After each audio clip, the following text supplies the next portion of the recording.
In the wake of Obama's promise to ban semi-automatic weapons and to add stronger background checks, gun sales of semi-automatic rifles in particular, have gone through the roof. Think about what that means.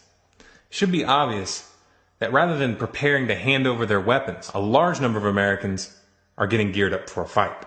Now, I can't speak for everyone, but I've been listening to a lot of these guys, and a lot of them are dead serious about preparing for a civil war.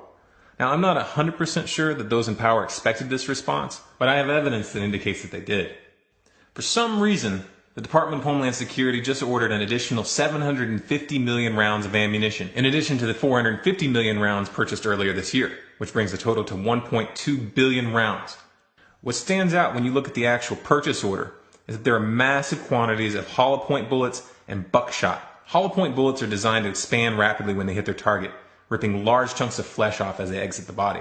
As such, they're banned by the Geneva Conventions.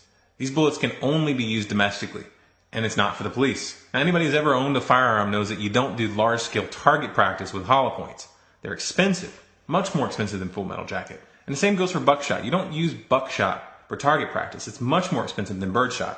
This is the kind of ammunition you carry when you expect to engage an enemy and when you don't want that enemy to survive the encounter. And at 1.2 billion rounds, that gives them about 4 bullets for every man, woman, and child in America. Why would they need that? Taken by itself, this would appear to be just another element in the preparations for a domestic conflict that have been building up for some time now, along with the military-grade armored vehicles for local police, the militarization of the border, the beginnings of drone flights over U.S. territory, the military drills for domestic house-to-house operations, and the NDAA of 2013, which passed with provisions for military detainment of U.S. citizens intact. But in the context of the current situation, you have to ask, why did they buy such a large quantity of hollow point bullets right now? Could it be the fact that they know that the economy is not going to hold up much longer? And when the situation starts to unravel, they're expecting all hell to break loose?